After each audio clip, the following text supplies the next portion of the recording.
आज तिरंगा फहराते हैं अपनी पूरी शान से। हमें मिली आजादी वीर शहीदों के बलिदान से। आजादी के हमारे लिए आ- आजादी के लिए हमारी लंबी चली लड़ाई थी। लाखों लोगों ने प्राणों की कीमत बड़ी चुकाई थी। व्यापारी बनकर आए और छल से हम पर राज किया। व्यापारी बनकर आए, छल से हम पर राज किया। हमको आपस में हमको आपस में लड़वाने के की नीति पर उन्होंने काम किया। हमने अपना गौरव पाया अपने स्वाभिमान से। हमें मिली वीर शहीदों आजादी वीर शहीदों के बलिदान से। आइए इसी के साथ दोस्तों आज का प्रोग्राम शुरू करते हैं, जिसको कि स्टडी विद वीआई की टीम और हम सभी की टीम लेकर आई है गणतंत्र दिवस के इस शुभ अवसर पर। आदरणीय अध्यक्ष महोदय, उपाध्यक्ष महोदय, टीम के सभी सदस्यगण और यूट्यूब व अन्य प्लेटफॉर्म्स के माध्यम से हमें सुन रहे सभी श्रोताओं, मैं आप सभी का इस प्रोग्राम में तहे दिल से स्वागत करता हूं। मैं हूं आप सभी का चित परिचित गौरव। और आइए शुरू करते हैं आज के इस कार्यक्रम को। और कार्यक्रम की पहली कड़ी में आप सभी का स्वागत करने के लिए मैं बुलाना चाहूंगा हमारी टीम के अधिकारी स्नेहा मैम को। आए और अपनी वेलकम स्पीच दें।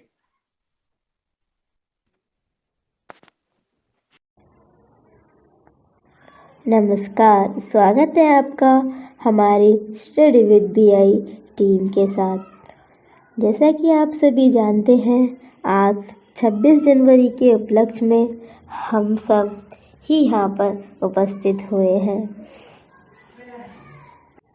जैसा कि आप सभी जानते हैं कि बिना किसी संविधान के या फिर बिना किसी रूल्स रेगुलेशंस के बिना कुछ भी करना संभव नहीं है। तो इसी पावन अवसर पर 26 जनवरी 1950 को हमारे देश का संविधान लागू हुआ था। इसी उपलक्ष्य में हम लोग 26 जनवरी को इतना महत्वपूर्ण और अपना राष्ट्रीय त्योहार मानते हैं। तहे दिल से स्वागत करना चाहूँगी आप सभी का, जो कि अपना कीमती समय हमारी टीम के साथ बांटा और हमारे साथ प्रस्तुत हुए। आप सभी का तहे दिल से स्वागत है। इस महफिल में लोग बिन बुलाए आते हैं। इस महफिल में लोग बिन बुलाए आते हैं, क्योंकि यहाँ स्वागत में फूल नहीं पलके बिछाए जाते हैं, पलके बिछाए जाते हैं। इसी के साथ मैं आप सभी का तहे दिल से स्वागत करती हूँ। आपने हमको अपना कीमती समय प्रदान करा। स्टडी विद बीआई की टीम के लिए ये बहुत ही गर्व की बात है। आप लोगों ने हमें सहयोग करा और अपना कीमती समय हमें दिया। आशीर्वाद पाने को आपका स्टडी विद बीआई बेकरार था। आशीर्वाद पाने को आपका स्टडी विद बीआई बेकरार था। आज आया है वह शुभ दिन, जिसके लिए हम सभी को बेसब्री से इंतजार था। है मन में कोई गीत तो गुनगुना दीजिए, है मन में अगर कोई गीत तो गुनगुना दीजिए। है कोई दुख या फिर उलझन तो हमें सुना दीजिए। अगर है मन में प्रेम तो मुस्कुरा दीजिए। और जो चलना है साथ, अगर जो चलना है साथ, तो स्टडी विद बीआई का हाथ थाम लीजिए, हाथ थाम लीजिए। इन्हीं पंक्तियों के साथ अपनी वाणी को विराम देते हुए, जो दिल का हो खूबसूरत ऐसे लोग खुदा ने कम बनाए हैं। जो दिल का हो खूबसूरत ऐसे लोग खुदा ने कम बनाए हैं। जिन्हें ऐसा बनाया है खुदा ने, वो आज हमारी महफिल में आए हैं, वो आज हमारी महफिल में आए हैं। इसी के साथ आप सभी का तहे दिल से अपनी टीम में स्वागत करती हूँ और इस छोटे से कार्यक्रम का लुत्फ उठाइए और आनंद लीजिए। बहुत बहुत धन्यवाद मैम, आपकी इस सुंदर सी वेलकम स्पीच के लिए। आप सभी ने सभी का आपने सभी लोगों का स्वागत किया, यहाँ पर उपस्थित जितने भी लोग थे, उन सभी का आपने स्वागत किया, इस औपचारिकता को पूर्ण किया। इसके लिए मैं आपका बहुत-बहुत धन्यवाद देता हूँ। साथियों, आज 26 जनवरी है और आज है हमारे देश का 73वां गणतंत्र दिवस। लेकिन ये गणतंत्र दिवस है क्या? हम इसको क्यों मनाते हैं? क्या मान्यताएं हैं जिसके लिए हम गणतंत्र दिवस मनाते हैं? इसी के बारे में बताने आ रही हैं हमारी ही टीम की एक सदस्य नीतू मैम। तो मैम आइए और अपनी स्पीच से हम सभी को अवगत करवाइए। धन्यवाद गौरव। धन्यवाद गौरव सर। शहीदों का सपना तब सच हुआ, भारत देश जब स्वतंत्र हुआ। आओ सलामी दें उन शहीदों को जिनकी वजह से भारत गणतंत्र हुआ। गणतंत्र दिवस की इस पावन बेला में यहाँ उपस्थित आदरणीय अतिथिगण तथा यूट्यूब चैनल के माध्यम से सुन रहे श्रोतागण सभी का स्टडी विद वीआई टीम की ओर से हार्दिक अभिनंदन। सर्वप्रथम मैं धन्यवाद देना चाहूँगी स्टडी विद वीआई की टीम को, जिसकी वजह से मुझे इस पावन अवसर पर बोलने का अवसर मिला। लाखों करोड़ों स्वतंत्रता सेनानियों के त्याग, तपस्या और अमर बलिदान की कहानी अपने आंचल में समेटे हुए 3 रंग का वस्त्र नहीं ये ध्वज देश की शान है, हर भारतीय के दिलों का ये तो स्वाभिमान है। 3 रंग का वस्त्र नहीं ये ध्वज देश की शान है, हर भारतीय के दिलों का ये तो स्वाभिमान है। यही है गंगा यही हिमालय यही हिंद की जान है, यही है गंगा यही हिमालय यही हिंद की जान है। 3 रंगों में रंगा ये प्यारा हिंदुस्तान है, ये प्यारा हिंदुस्तान है। आज समूचा भारत गणतंत्र दिवस अपना 73वां गणतंत्र दिवस बड़ी धूमधाम से मना रहा है। गण प्लस तंत्र, गणतंत्र, जिसका अर्थ है जनता के द्वारा जनता के लिए शासन। हम जब गणतंत्र दिवस मना रहे हैं, हमारे मन में यह प्रश्न आता है कि आखिर हम आज ही के दिन 26 जनवरी को ही क्यों गणतंत्र दिवस मनाते हैं।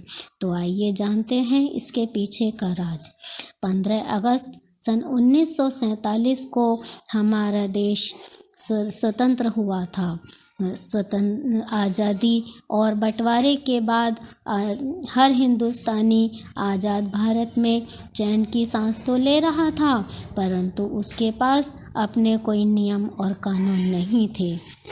तब देश के तत्कालीन राष्ट्रपति और संविधान अध्यक्ष डॉक्टर श्री राजेंद्र प्रसाद जी ने डॉक्टर भीमराव अंबेडकर जी को संविधान निर्माण का कार्यभार सौंपा। बाबा साहेब अंबेडकर जी के नेतृत्व में स्थापित समिति के द्वारा अथक प्रयासों के चलते 2 वर्ष 11 माह और 18 दिनों में संविधान बनकर तैयार हुआ। इसे 25 नवंबर सन 1949 को संविधान सभा में पारित कराया गया तथा 26 जनवरी सन 1950 को पूरे देश में लागू किया गया।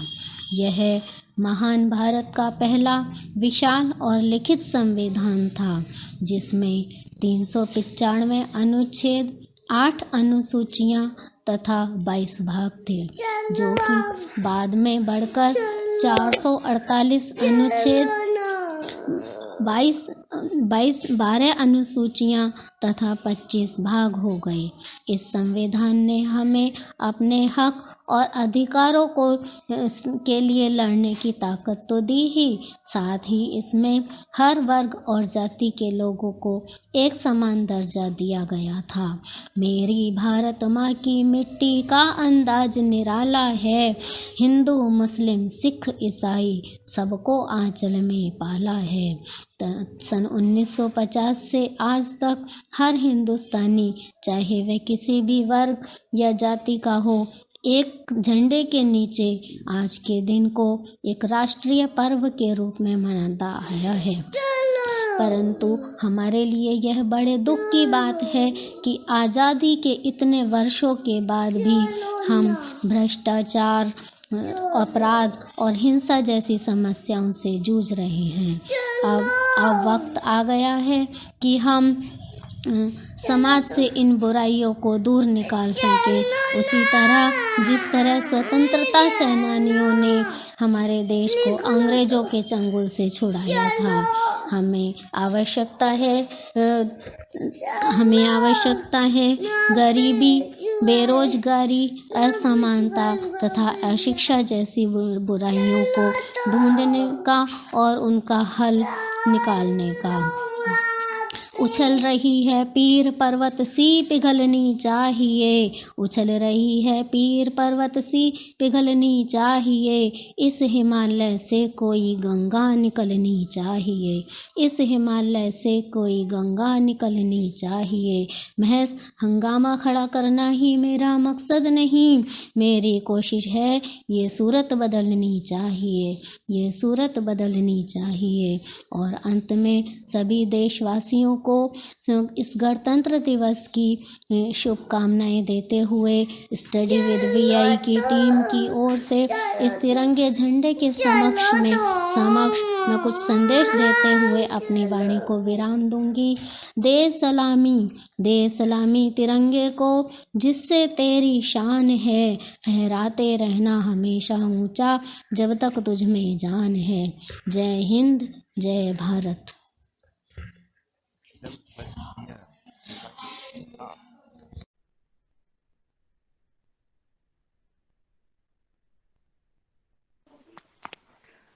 बहुत बहुत धन्यवाद नीतू मैम, आपने इतनी सुंदर भाषण हमारे सामने, इतना सुंदर भाषण प्रस्तुत किया और हमें अवगत कराया कि आखिर गणतंत्र दिवस है क्या और हमारा संविधान कैसा है और हम इसको क्यों मनाते हैं, इसका मनाने का क्या कारण है। इन सभी के बारे में आपने हमें अवगत कराया, तो इसके लिए आपका बहुत बहुत धन्यवाद।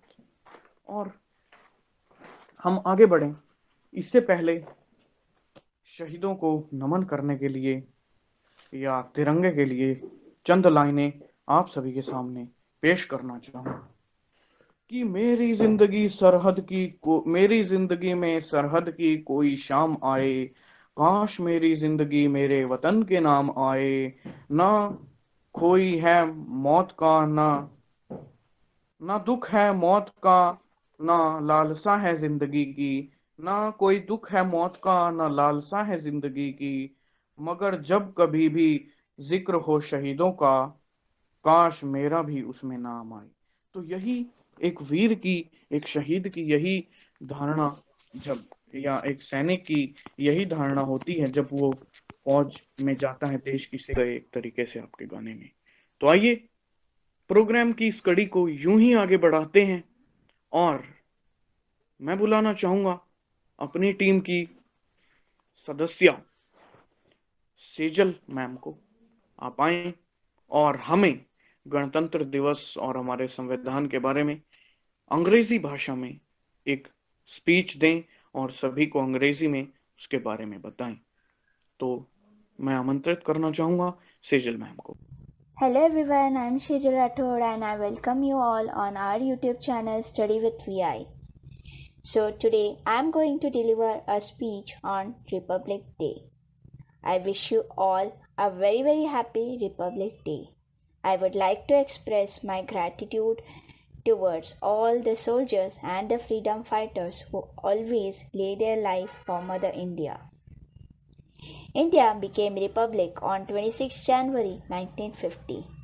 On this day, our constitution came into effect, and Dr. Rajendra Prasad was elected as the first president of India. Why do we celebrate Republic Day, or what do you mean by republic? Republic is where the head of the state and head of the government both are elected. In India, head of the government, that is Prime Minister, is elected directly by the people, and head of the state, that is President, is indirectly elected. Everywhere, a parade is organized on Republic Day, which begins from Rashtrapati Bhavan, that is President's house, up to Rajghat. It depicts Indians' defense strength and India's rich cultural heritage. India has a very long history. India has given leaders like Ashoka, Chandragupta Maurya. It has given a huge golden era under Gupta dynasty. Chhatrapati Shivaji Maharaj, Maharana Pratap are unforgettable leaders in India.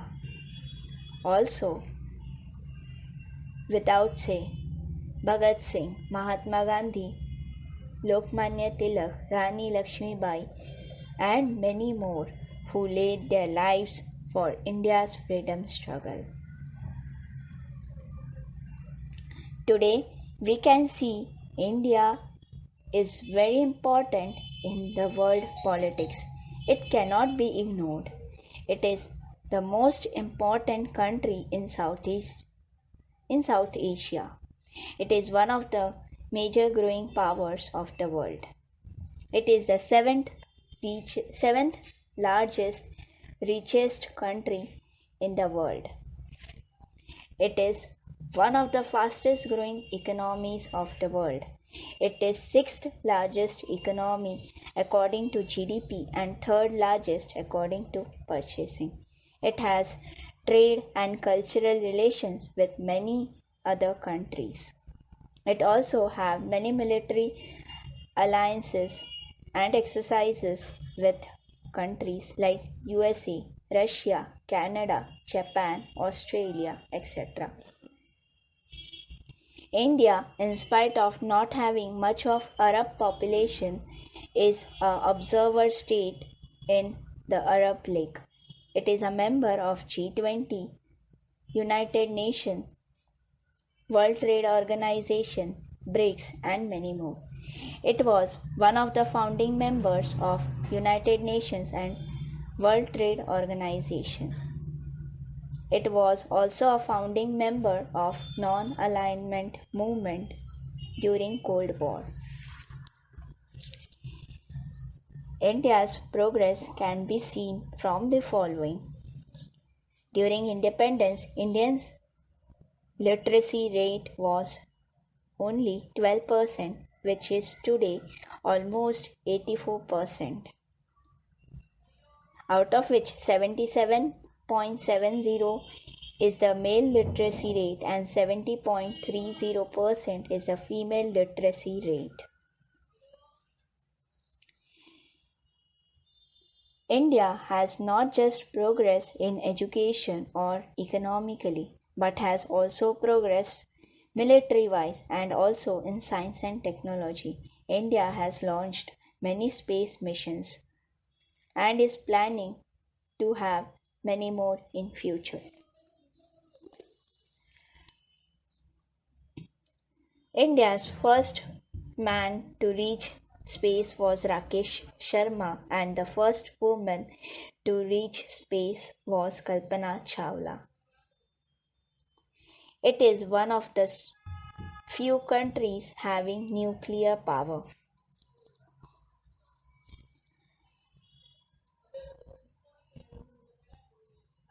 India has a youth population. It is known as the young democracy and is the world's largest democracy. Now, though India has achieved many things, there are yet to be achieved more. Socially, India is still lagging behind. Still, people are fighting on caste and religion. We can often see Hindu Muslim riots. We can often see cases where a Dalit child is oppressed. There are many human rights violation cases. Even when we look at politics, it is full of corruption. India has not overcome the biggest problem, that is poverty and unemployment, which are to be focused. One of the drawbacks is that during elections, politicians promised to give things like Ram Mandir, or they have vote bank politics on the basis of caste or religion, but no one focuses on education, on unemployment or poverty. Even we as a citizen are still discriminating people. We are not ready to accept good things. We are still promoting and we are still getting involved in caste based politics.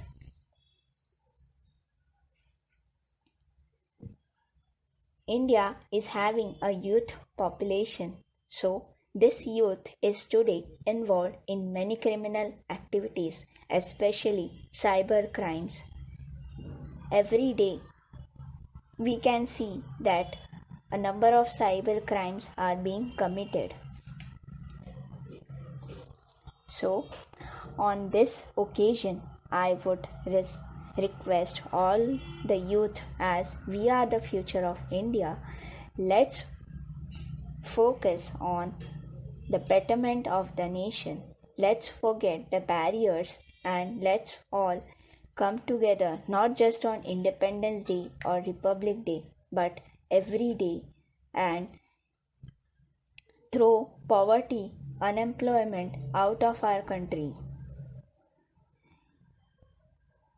How strange it is that India has given everyone equal status and equal right to vote, right to contest election from the very first day of its independence, but still people are not using it and they don't know how important these rights are. Still, people are unaware of all this. So, what I feel at the end is, though India is progressing in every field like sports, we have very great sports persons. To name some of them, Sania Nehwal, PV Sindhu, Saina Mirza, Vishwanathan Anand, etc. We have very great scientists, we have very great actors. Our Bollywood industry is also quite famous. We are progressing in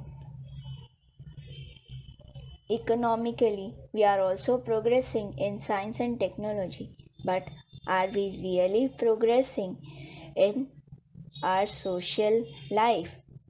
The answer is no. Yeah, somewhere there is progress, but still there is lots to go. And there is lots more to achieve. So that's all about my speech. I would like to end up my speech by saying, if we are the one who fight for rights, if we ask for rights, then we as a citizen also have some responsibilities and some duties which we should remember and follow it. Jai Hind, Jai Bharat.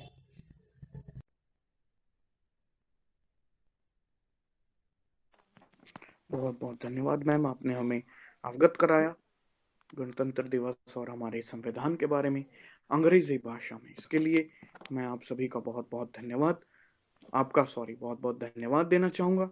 और अब आइए आगे चलते हैं, इस programme को लेकर आगे बढ़ाएं। तो अब हमारे सामने आ रही हैं हमारी टीम की कार्यकारी अधिकारी महोदया ललिता मैम अपनी एक कविता के साथ। तो आइए मैम और सुनाइए हमें कविता।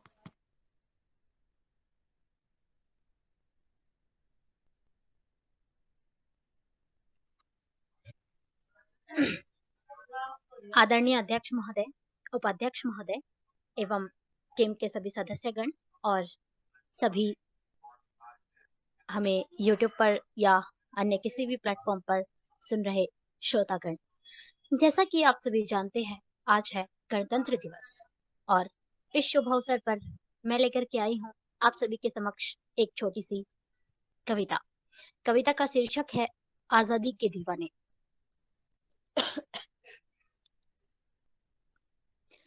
कविता को शुरू करने से पहले मैं कुछ लाइनें बोलना चाहूंगी। उसके बाद काम ऐसे करो कि पहचान बन जाए हर कदम। यूं तो जिंदगी काट लेते हैं, जिंदगी ऐसे जियो कि आपकी जिंदगी ही मिसाल बन जाए।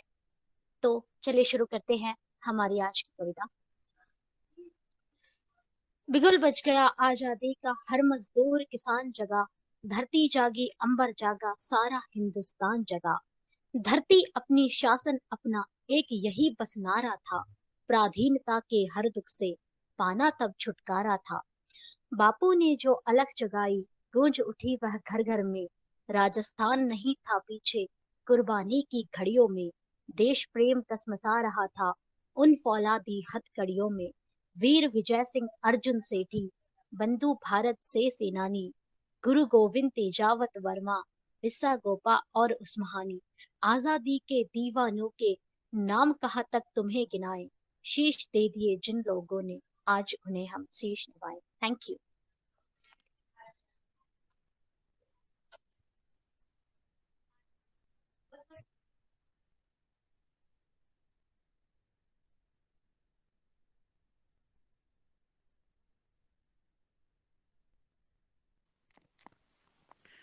बहुत बहुत धन्यवाद मैम, आपने हमें इतनी सुंदर कविता अपनी आवाज में सुनाई। और अब मैं बुलाना चाहूँगा अपनी टीम के महासचिव महोदय शुभम सर को।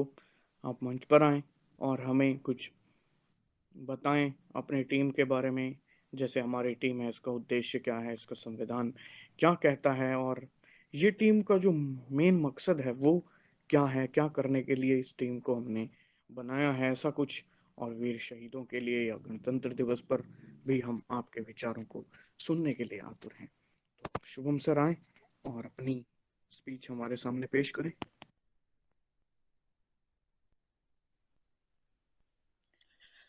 नमस्कार आदरणीय अध्यक्ष महोदय एवं उपाध्यक्ष महोदय, सम्मानित मुख्य कार्यकारी अधिकारी महोदय एवं टीम के सभी अधिकारीगण तथा सभी सदस्यगण, तरह तरह के सोशल मीडिया प्लेटफॉर्म से सुन रहे सभी श्रोतागण, आप सभी का सर्वप्रथम इस गणतंत्र दिवस के शुभ अवसर पर आप सभी का बहुत बहुत स्वागत करता हूँ। गणतंत्र दिवस, रिपब्लिक डे, आपने इतने सालों से अपनी जिंदगी में इस शुभ अवसर को सेलिब्रेट किया और आज भी हमारे साथ आप सभी इस शुभ अवसर को सेलिब्रेट कर रहे हैं। लेकिन आज आप सभी एक टीम, एक स्टडी विद वीआई टीम के साथ सेलिब्रेट कर रहे हैं। और ये रिपब्लिक डे जिस टीम के साथ आप सेलिब्रेट कर रहे हैं, क्या आपके मन में ये सवाल नहीं आता है कि ये टीम कौन है, आखिर ये टीम शुरू कैसे हुई और ये टीम करती क्या है? आज आप सभी को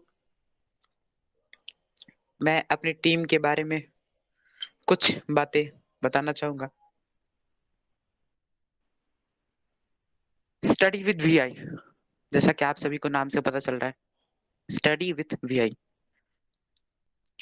वीआई मीन्स विजुअल इम्पेयरमेंट। तो जो विजुअली इम्पेयर्ड है उनके साथ शिक्षा, और ये शिक्षा आज हमारे देश में बहुत ही ज़्यादा महत्वपूर्ण है। बिना शिक्षा के हम आत्मनिर्भर नहीं हो पाएँगे। स्टडी विद वीआई की स्थापना 21 नवंबर सन 2020 को की गई थी। इस टीम का उद्देश्य प्रत्येक दृष्टिबाधित व्यक्तियों तक तकनीकी शिक्षा एवं सामान्य शिक्षा तथा प्रत्येक दृष्टिबाधित व्यक्तियों तक बेहतरीन शिक्षा की गुणवत्ता से अवगत कराना है। स्टडी विद वीआई के साथ प्रत्येक दृष्टिबाधित व्यक्तियों को आत्मनिर्भर होने में सहयोग करना है। जैसा कि गणतंत्र दिवस आज के दिन हमारा संविधान लागू हुआ और हमारा भारतीय संविधान कहता है सभी को सामान्य अधिकार। आपने पढ़ा होगा सभी को सामान्य अधिकार। बस यही चीज हम इस स्टडी विद वीआई टीम में लेके चलते हैं और इस टीम में भी हम सभी को सामान्य अधिकार देते हैं। जैसा हमारा भारत देश का एक संविधान है, वैसे हमारे इस टीम में भी कुछ नियम है, कुछ कानून है, कैसे हम इस टीम को चलाते हैं। और इस टीम में हम जितना ज़्यादा कोशिश करते हैं कि जितने भी दृष्टिबाधित व्यक्ति हैं, जो सुदूर इलाके में रह रहे हैं, जिन तक शिक्षा पहुँचना एक बहुत ही मुश्किल सी बात होती है और अगर उनके पास शिक्षा पहुँचती भी है, तो कई बार क्या होता है कि बस किसी स्कूल में एडमिशन हुआ, तो ब्रेल सीख लिया, 10th पास कर लिया, 10th के बाद 12th कर लिया और 12th के बाद ग्रेजुएशन कर लिया। लेकिन जो आजकल की डिमांड है, आज के जनरेशन में कुछ तकनीकी शिक्षा हो, कुछ अलग-अलग तरह की एडवांस जो एजुकेशन है, वो नहीं मिल पाती है। हम जो दिल्ली में रहते हैं, जो बड़े-बड़े शहरों में रहते हैं, उनको कहीं न कहीं से ये चीज़ें हासिल हो जाती हैं। हमारा ज़्यादातर फ़ोकस उन दृष्टिबाधित व्यक्तियों पर रहता है, जो ग्रामीण इलाके से हैं और उनको जो चीज़ें मिल नहीं पाई, जिस तरह की शिक्षा हम उन्हें प्रोवाइड करवा सकें, चाहे वो तकनीकी हो, किसी लैंग्वेज के ऊपर कमांड हो जैसे हिंदी और इंग्लिश, और भी तरह-तरह की शिक्षा हम कोशिश करते हैं कि उनको प्रोवाइड करवा सकें। क्योंकि आज के इस युग में दृष्टिबाधितों के लिए बहुत सारी चुनौतियाँ खड़ी हो गई और इन चुनौतियों में हमें सबसे ज़्यादा ज़रूरत है कि हम अपने आप का स्किल हम अपना स्किल्स इतना डेवलप करें कि हमें कहीं भी पीछे न रहना पड़े। बस इसी क्रम में हमारी टीम काम करती है और आप सभी के बीच रिपब्लिक डे पर हमारी टीम आप सभी के सामने आई है और जैसा कि टाइम पर आते रही है, स्वतंत्रता दिवस हो या शिक्षक दिवस हो, हमारी टीम इस तरह के कार्यक्रम ऑर्गेनाइज करते रहती है।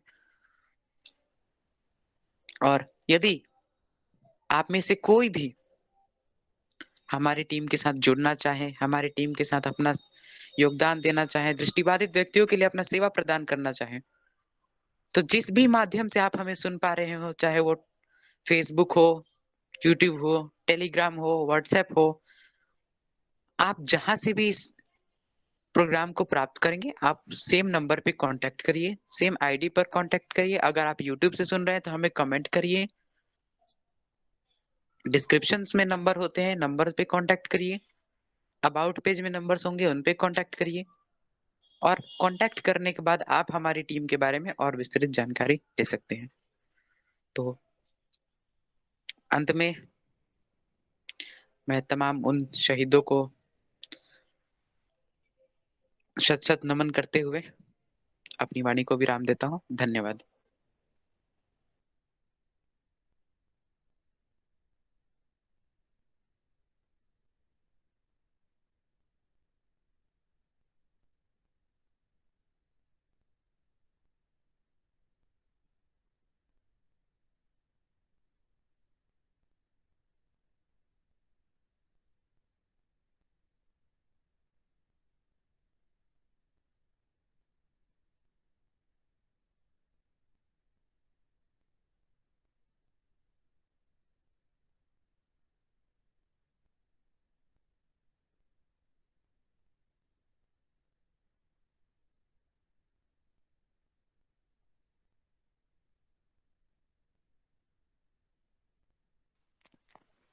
तो ओके, बहुत बहुत धन्यवाद शुभम सर कि आपने हमें इतनी सुंदर स्पीच दी और हमारी टीम के बारे में श्रोताओं को अवगत करवाया कि क्या है हमारी टीम और क्या है इसका मिशन और क्या कहता है आखिर इस टीम का संविधान।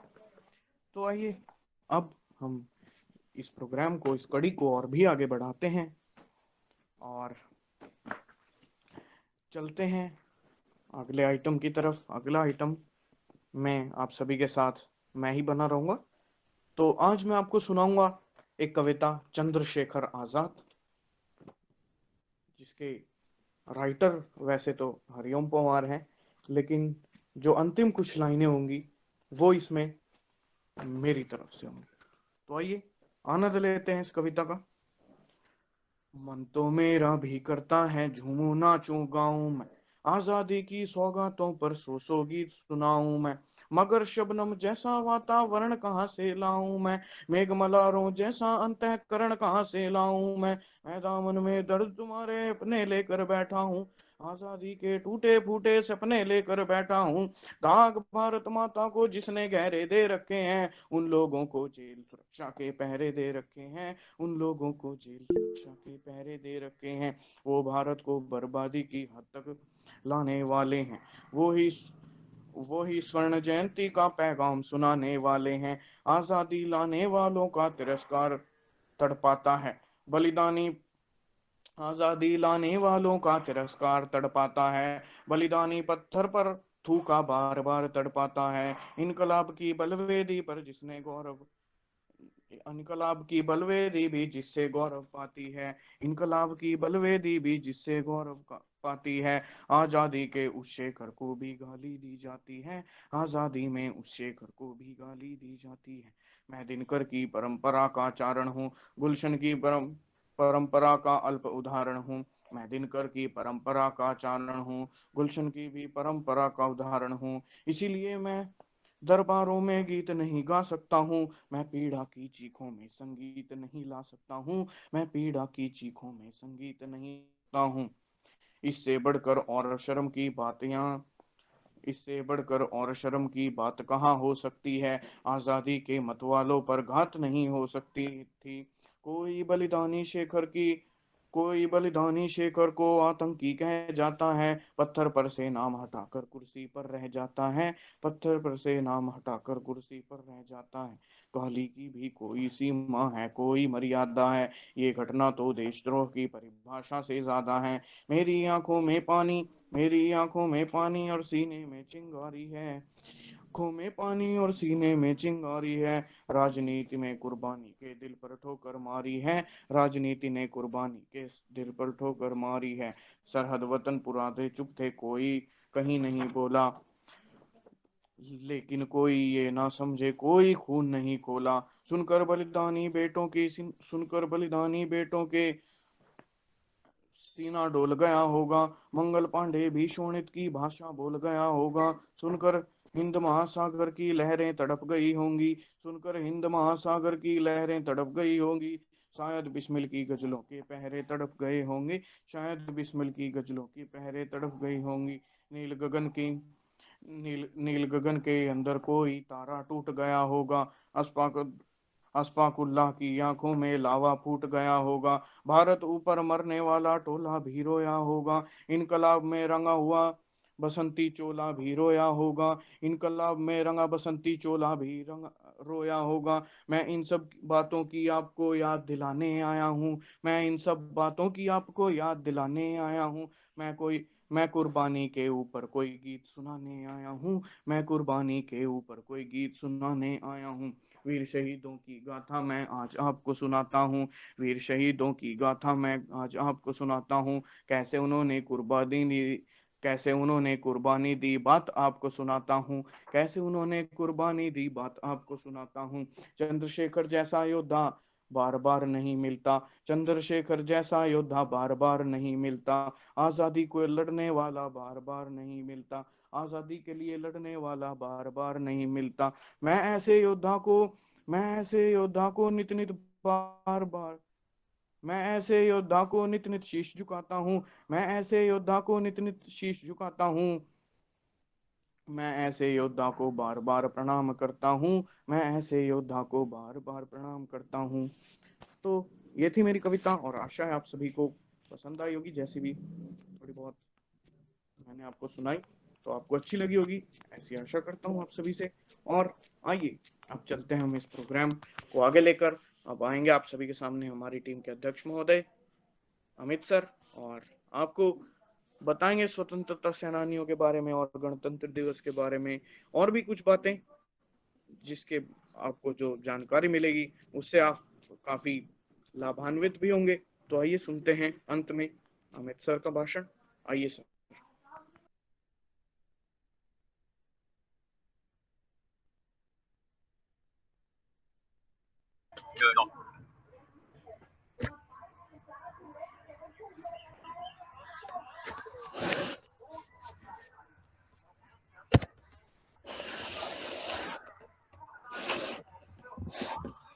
गणतंत्र दिवस की ढेर सारी शुभकामनाएं।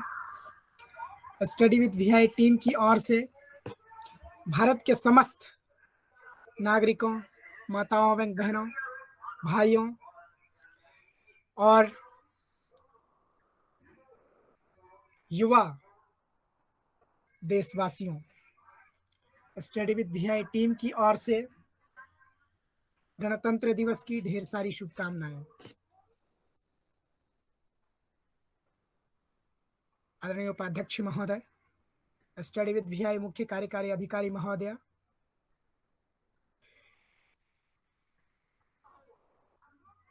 मंच संचालक महोदय, स्टडी विद वीआई तमाम सदस्यगण तथा अनेक अनेक माध्यम से सुन रहे हमारे सभी श्रोतागण एवं स्टडी विद वीआई के सदस्यगण, आप सभी को गणतंत्र दिवस की ढेर सारी शुभकामनाएं। जैसे कि हम सभी आज गणतंत्र दिवस के शुभ अवसर पे एकत्रित हुए हैं, लेकिन क्या हम सभी एक टाइम के लिए एकत्रित होकर गणतंत्र दिवस मना तो लेंगे, लेकिन जिन्होंने अपनी जान देश के लिए, अपनी आप को न्यौछावर कर दिया, क्या उनके सोच का भारत बना पाएंगे? आज जरूरी है हम सभी उनके सोच का भारत बनाएं, जैसा हमारे वीर शहीद आजम चाहते थे। जब भारत गुलाम हुआ तो काफी चुनौतियां थी। कहते ना, यूं ही आजादी प्राप्त नहीं हो जाता। भारत के कितने माताएं, कितने बहनें, किसी ने अपने बेटे को खोया, किसी ने अपने पति को, और इस आजादी की जंग में महिलाएं भी अपने आप को, देश की बेटियां भी कहीं पीछे नहीं हटी। हमें जरूर याद करना चाहिए उन सभी महिलाओं को जिन्होंने आजाद हिंद फौज के माध्यम से एक भारत की चरित्र चित्रण किया था। अगर जरूरत पड़ी, भारत पे अगर किसी ने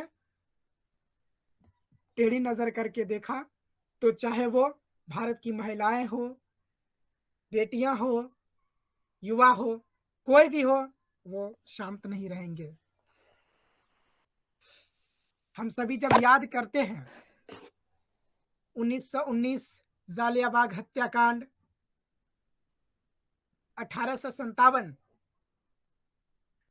जब एक महिला युद्ध कर रही थी, रानी लक्ष्मीबाई, अंग्रेजों ने क्या षड्यंत्र के तहत उन्हें परेशान किया, और अंत में परिणाम आप सभी जानते हैं। लेकिन यह ताकत होती है भारतीय बहनों और भाइयों में।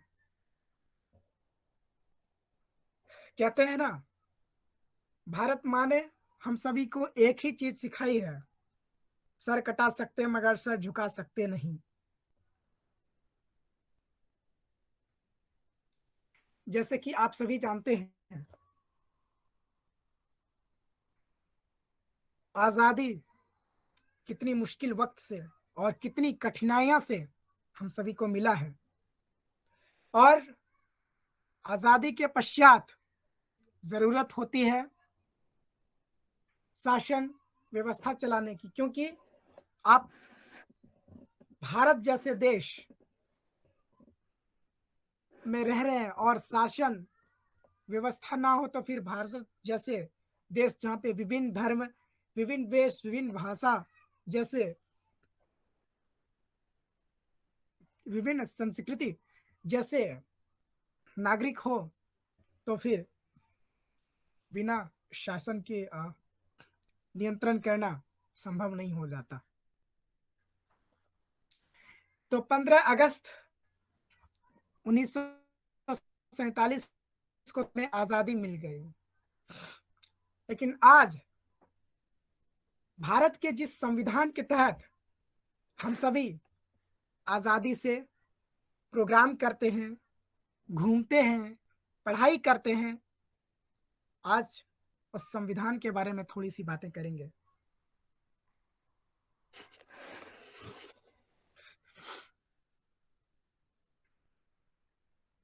जब भारत को आजादी मिली, 14 दिन पश्चात 29 अगस्त 1947 को भारतीय संविधान लिखने के लिए एक समिति बनाई गई, जिसे हम सभी प्रारूप समिति के नाम से जानते हैं, जिसे पांडुलेखन समिति भी कहते हैं और इंग्लिश में ड्राफ्टिंग कमेटी। और प्रारूप समिति के अध्यक्ष थे डॉक्टर भीमराव अंबेडकर। इनमें कुल 7 सदस्य थे। अध्यक्ष डॉक्टर भीमराव अंबेडकर, अलादी कृष्णा अय्यर, एन गोपाल स्वामी अयंगर, के M Munshi, N Madhav Rai, T Krishnamachari और मोहम्मद सैयद सादुल्ला, ये सभी मेंबर्स थे। लेकिन कहते हैं ना, कोई भी काम करना इतना भी आसान नहीं होता है, और जो काम आसानी से हो जाए उसे फिर काम ही क्या कहेंगे, उसे याद ही क्या करेंगे। इन सभी ने भारतीय संविधान लिखने के लिए करीब करीब 60 देशों का संविधान पढ़ा और इकट्ठे किए किस देश की न्यायिक व्यवस्था हमारे संविधान में शामिल हो सकती है, और इकट्ठे किए। जैसे कहते हैं ना, विभिन्न स्थान से अच्छाइयों को एक स्थान पे भरना, तो अच्छाइयां ही अच्छाइयां होंगी। इसी तरह से इन सभी महान पुरुषों ने किया। इनकी जितनी ही तारीफ किया जाए उतना कम।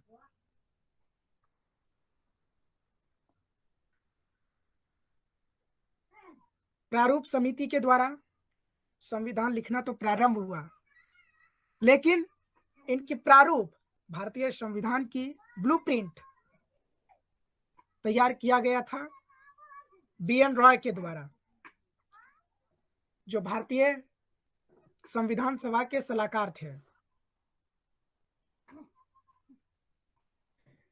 और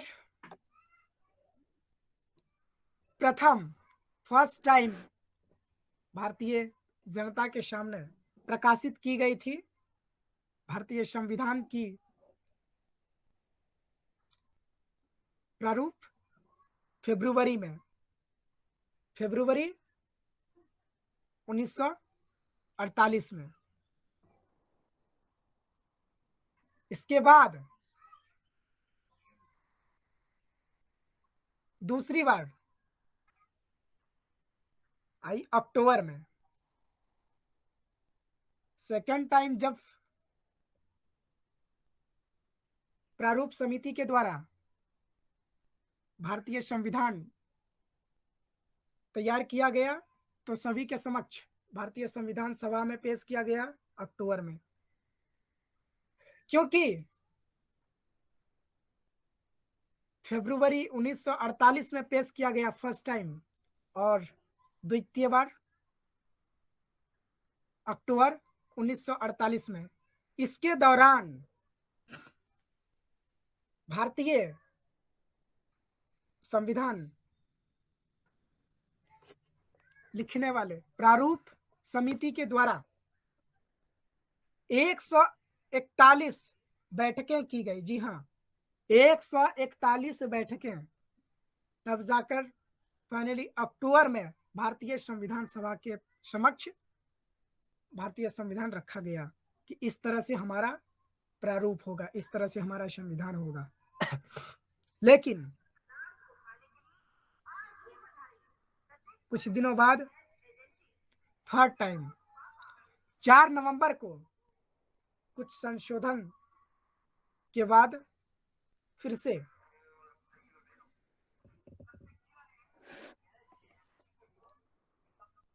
भारतीय संविधान सभा के समक्ष रखा गया और 4 नवंबर से 9 नवंबर तक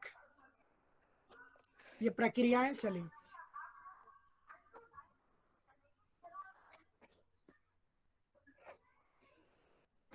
जो संशोधन थी और संविधान सभा के सभी सदस्यों को जो लगा संशोधन होना चाहिए, उन्होंने अपना अपना विचार रखा। सभी का विचार ध्यान में रखते हुए प्रारूप समिति के द्वारा 9 नवंबर के बाद 14 नवंबर से फिर से प्रारंभ हुई, 15 नवंबर से फिर से प्रारंभ हुई तृतीय सत्र। और ये सत्र 1949 17 अक्टूबर तक चलते रहे। और इसके दौरान जो संशोधन करने की आवेदन प्राप्त हुई थी, करीब करीब 7,7673 संशोधन पत्र प्राप्त हुई थी, जिसपे चर्चा हो पाई 2473 संशोधन पत्र पे चर्चाएं हुई थी। और 17 अक्टूबर 1949 इसके बाद संशोधन की गई 17 अक्टूबर 1949 तक। फिर अब भारतीय संविधान को पढ़ने के लिए लास्ट सेशन प्रारंभ की गई 14 नवंबर को, और कहते हैं ना 26 नवंबर को, 26 नवंबर 1949 को भारतीय संविधान को अंगीकृत किया गया, स्वीकार किया गया। इस दिन भारतीय संविधान सभा के जितने भी सदस्य थे सभी ने स्वीकार किया और फाइनली जाकर साइन हुआ 26 नवंबर 1949। इस दिन सभी के द्वारा स्वीकार किया गया और साइन जो किया गया 24 जनवरी 1950 संविधान लागू होने से 2 दिन पहले साइन किया गया। और साइन करने वाले कुल मेंबर थे 299 भारतीय संविधान सभा के समस्त मेंबर थे। 299, लेकिन साइन जो हुआ था उनमें 284 का हस्ताक्षर था। और 1950 26 जनवरी को लागू कर दिया गया। भारतीय संविधान को बनाने में कुल जो सत्र लगे वो 11 प्लस 1, अर्थात 11 सत्र में चर्चाएं की गई, डिस्कस की गई, और प्लस वन इस दिन को कहते हैं 24 जनवरी 1950 को, जिस दिन सभी सदस्यों के द्वारा, भारतीय संविधान सभा के सभी सदस्यों के द्वारा साइन किया गया, हस्ताक्षर किया गया भारतीय संविधान पे कि नहीं, आज से इसी संविधान पे हमारा देश चलेगा। भारतीय संविधान तो लिखा गया कड़ी मुशक्कत के बाद, लेकिन कहते हैं ना, भारतीय संविधान सिर्फ लिखा नहीं गया है। सिर्फ ऐसा नहीं कि भारतीय संविधान को किताबों में लिखा गया है, इसके साथ आजादी हासिल करने में हम सभी को जो भी समस्याएं हुई हैं हमारे पूर्वजों को, उनके साथ साथ उस किताब में सारे दुख दर्द भी बयां किए गए हैं। भारतीय संविधान जब लिखे जा रहे थे तभी भारतीय संविधान सभा के द्वारा यह तय किया गया, भारतीय संविधान इस तरह से लिखा जाए जो विश्व के सबसे खूबसूरत हमारा संविधान हो, और इसी तरह से हुआ, क्योंकि हमारे संविधान की डिजाइनिंग ही की गई है कुछ इस तरह से। तो बहुत बड़े डिजाइनर का नाम मैं आप सभी को बता रहा हूं, और आप सभी जानते भी होंगे, क्योंकि भारत के बहुत बड़े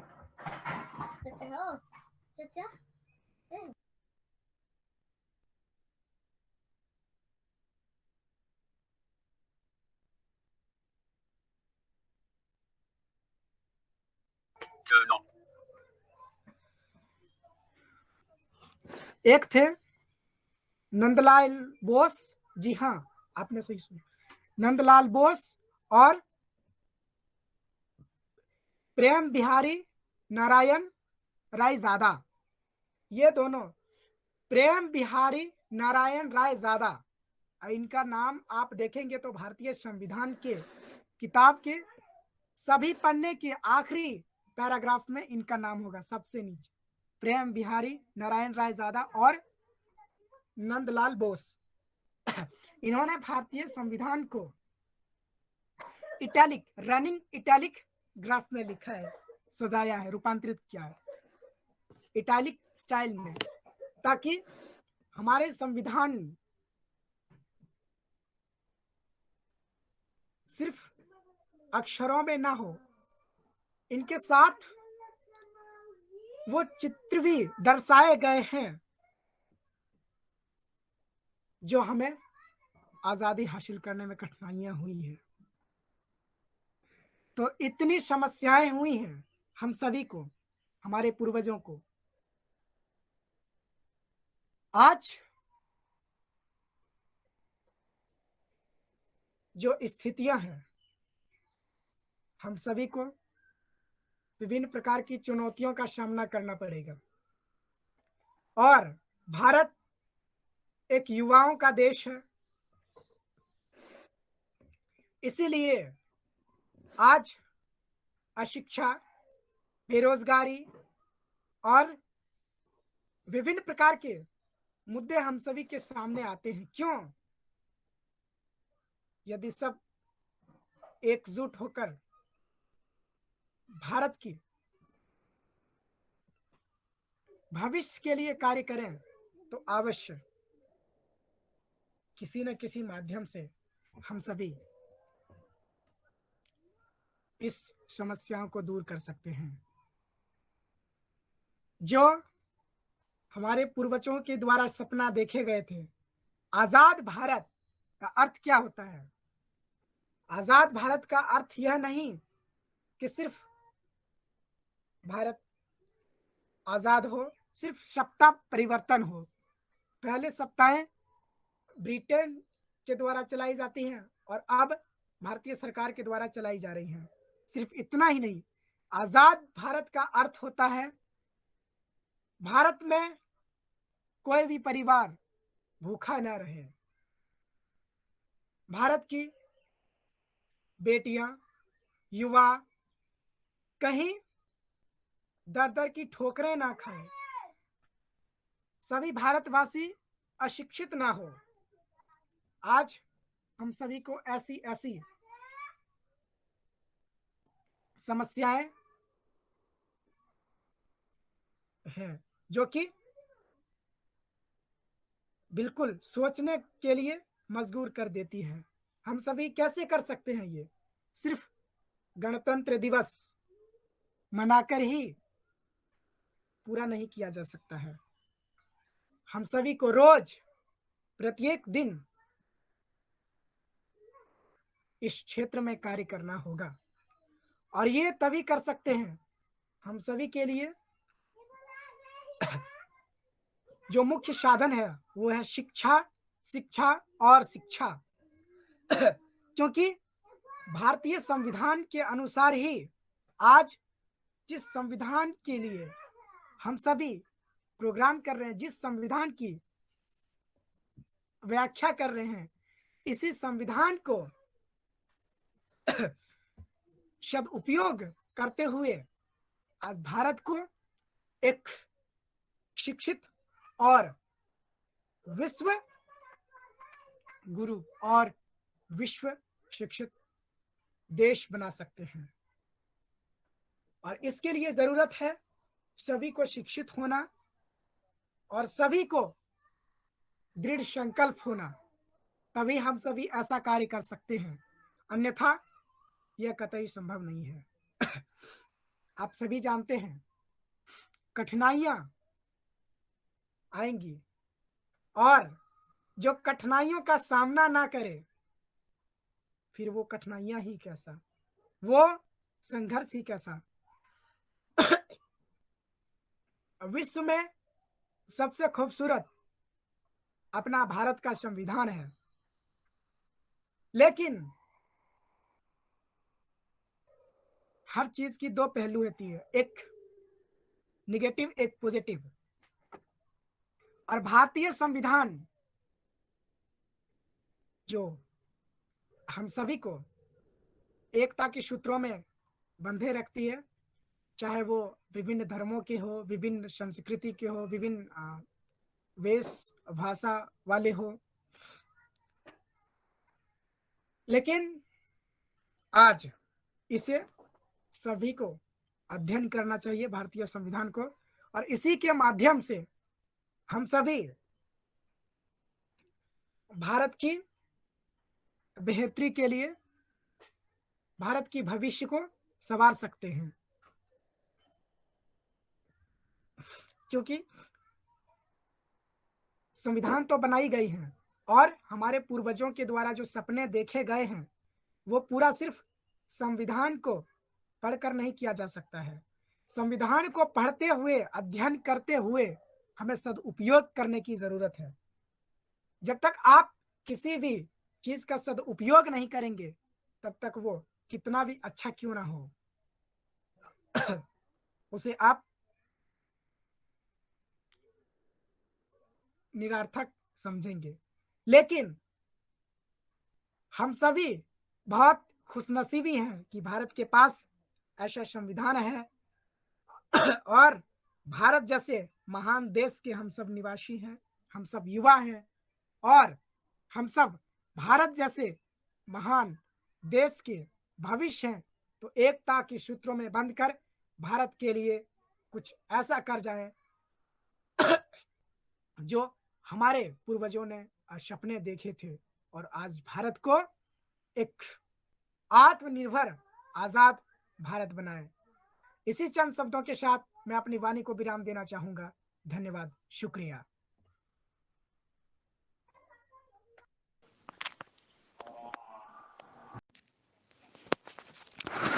तो अभी आप सभी ने और हम सभी ने सुनी अमित सर की स्पीच, जिन्होंने कि हमें हमारे संविधान से संबंधित और गणतंत्र दिवस से संबंधित कई महत्वपूर्ण बातों को हमारे सामने रखा।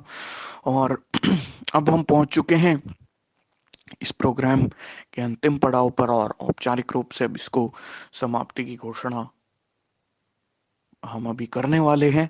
उससे पहले मैं बुलाना चाहूंगा धन्यवाद ज्ञापन के लिए हमारी टीम के उपाध्यक्ष महोदय प्रिंस सर। तो सर प्लीज आए और धन्यवाद ज्ञापन करें। बहुत बहुत धन्यवाद सर आपका कि आपने मुझे कुछ बोलने का मौका दिया। आज मुझे बेहद खुशी हो रही है कि मुझे कुछ बोलने का मौका मिला है। इसके लिए बहुत बहुत धन्यवाद सर आपका। जैसा कि आप सभी को पता है कि आज गणतंत्र दिवस के शुभ अवसर पर हम सभी यहाँ पे एकत्रित हुए हैं गणतंत्र दिवस मनाने के लिए। तो आइए हम सभी संविधान के बारे में जानते हैं कि हमारा संविधान कब बना और संविधान को बनने का टाइम पीरियड क्या रहा और ये कब हमारे देश में पूरे तरीके से लागू हुआ। तो हमारा संविधान डॉक्टर भीमराव अंबेडकर जी के द्वारा बनाया गया और यह संविधान 2 वर्ष 11 महीने और 18 दिन में बनकर तैयार हुआ। यह संविधान पूरे तरीके से 1950 में हमारे भारत में लागू हो गया था। जैसा कि आप सभी को गणतंत्र दिवस के बारे में पहले हमारे सर एंड मैम ने बता दिया है, इस कारण से ज़्यादा समय ना लेते हुए हम आगे बढ़ते हैं। तो सबसे पहले मैं धन्यवाद करना चाहूँगा हमारे टीम के परम आदरणीय अध्यक्ष महोदय जी का, जो हमारे साथ हमेशा मन तन लगन से इस टीम का अपना साथ देते हैं। उसके बाद मैं धन्यवाद करना चाहूँगा मुख्य कार्यकारी अधिकारी महोदया जी का, जो कि हमेशा इस टीम के प्रति तत्पर रहती हैं। उसके बाद मैं धन्यवाद करना चाहूँगा हमारे टीम के महासचिव महोदय जी का, जो कि अपने मन लगन से इस टीम में काम करते हैं और हमारे साथ बने रहते हैं। उसके बाद मैं धन्यवाद करना चाहूँगा हमारे टीम के पूरे सदस्य का, जिनके बिना हमारा टीम अधूरा सा है। हमारे टीम के सदस्य के द्वारा ही इस टीम में अच्छे से काम होता है। हमेशा ये लोग अपना साथ देते हैं। बहुत बहुत धन्यवाद आप सभी का। उसके बाद मैं धन्यवाद करना चाहूँगा अतिथिगण का, जो हमें यहाँ पे सुन रहे हैं, हमारे साथ बने हुए हैं शुरू से ही। उसके बाद मैं धन्यवाद करना चाहूँगा जो हमें सुन रहे हैं हमारे YouTube चैनल के माध्यम से, हमारे साथ हमेशा बने रहते हैं। इसके लिए मैं आप सभी का बहुत बहुत धन्यवाद करना चाहूँगा। अगर जो कोई छूट गए होंगे तो मैं उनसे क्षमा प्रार्थी हूँ। फिर से मैं आप सभी का बहुत बहुत धन्यवाद करता हूँ। जय हिंद, जय भारत। अभी आपने सुना प्रिंस सर की स्पीच को, और जिन्होंने आप सभी को धन्यवाद कर दिया। और अब औपचारिक रूप से ये कार्यक्रम यहीं पर समाप्त होता है। तो अंत में एक बार सभी लोगों का, पूरी टीम के सदस्यों का, यूट्यूब और अन्य प्लेटफॉर्म्स के माध्यम से सुन रहे सभी श्रोताओं का मैं धन्यवाद करता हूं कि आप सभी लोग आए और इस प्रोग्राम में आकर हम सभी का साथ दिया और हम सभी के साथ में बने रहे, इस प्रोग्राम को एंजॉय किया। सभी का बहुत बहुत धन्यवाद।